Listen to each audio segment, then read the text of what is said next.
Welcome to The Standard. From Vancouver, I'm Peter Klein. Tonight, a look at the changing face of journalism. Blogger Alex Sukumis will be here to talk about how his popular website is often scooping mainstream news outlets for big stories. But first, an intimate conversation with the premier television news anchor in Canada, Peter Mansbridge. The winner of 12 Gemini Awards for excellence in broadcast journalism, Peter Mansbridge is chief correspondent for CBC's flagship newscast, The National. In this role, he's better suited than most to judge how the changing digital landscape is transforming how all of us consume news. He sat down with me for a conversation at the new Fairmont Pacific Rim Hotel in downtown Vancouver.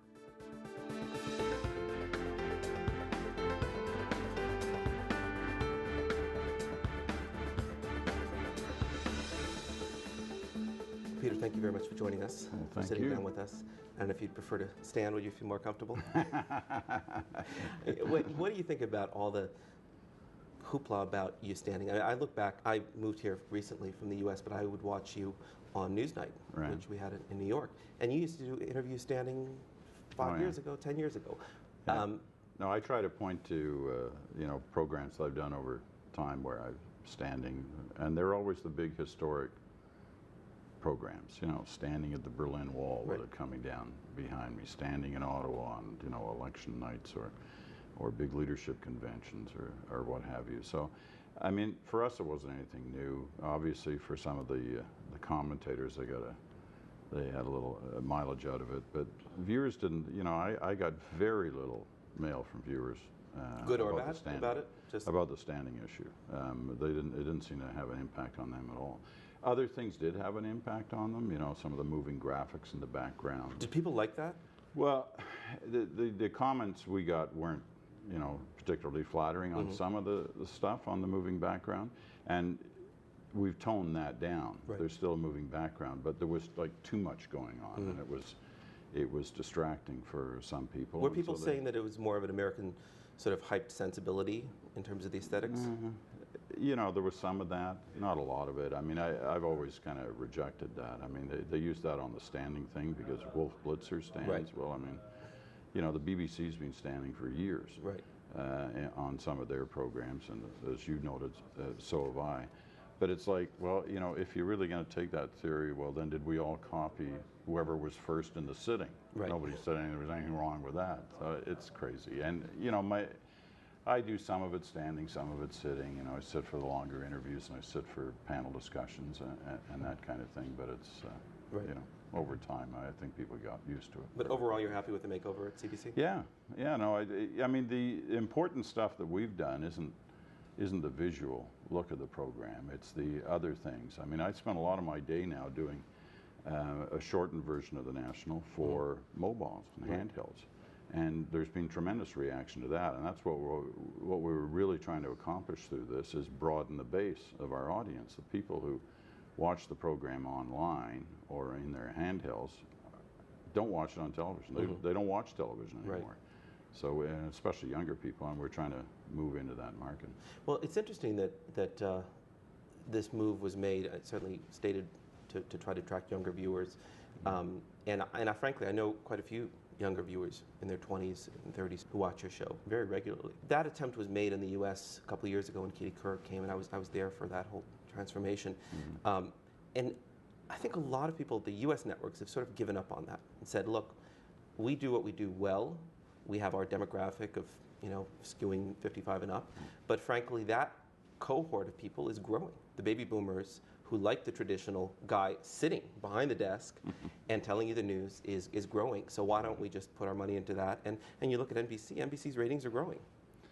They are growing, so are ours. I mean, we were up 30% last year over the year before.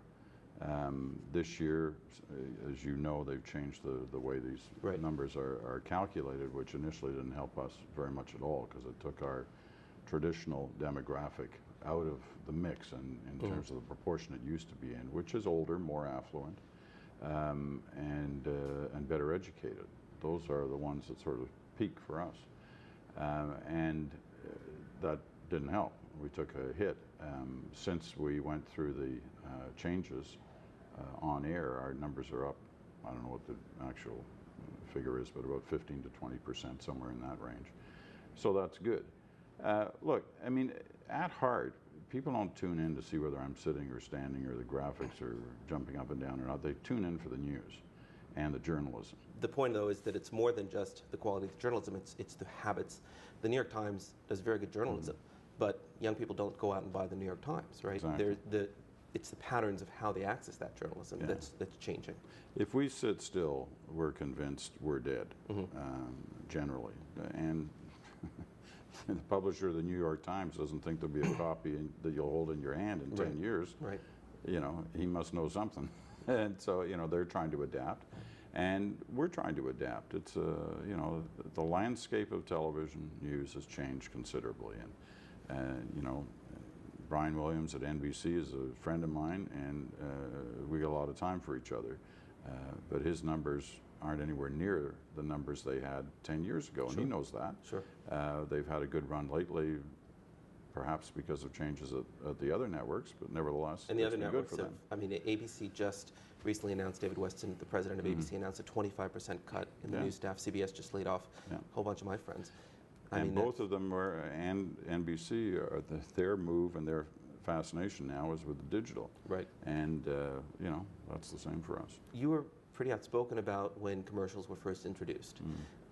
A lot of what we've just discussed the last few minutes, we probably would not have even discussed if there were no commercials right now at CBC, because what you would be looking at would be probably differently. You wouldn't necessarily mind if you had an older demographic if you had no commercials, but the guys who make the commercials don't like older demographic because older people are set in their buying habits. Have you come to terms with it? Is this something that you still rail at sometimes when you cut to commercial? I'll never come to terms with the commercial issue. I mean, we're a public broadcaster.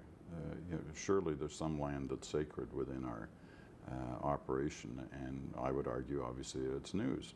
But because we have an audience in a primetime schedule at CBC, which on some nights doesn't have one, there's a revenue generation benefit for the corporation in putting commercials there for us. I don't like it. I've never liked it. I'm never going to like it. But I also recognize that, like all networks, we're in a money crunch. And they got to generate revenue somewhere because we're not getting any more in terms of a parliamentary grant. It's been, for the most part, frozen and could be, you know, could come down. So they get their money where they can. Obviously, if I'd gone to CBS, as you know, you'd have made a lot more money. I'd have been living in New York at what was a pretty interesting time. But this was the job that I'd always coveted, you know, I'd always wanted.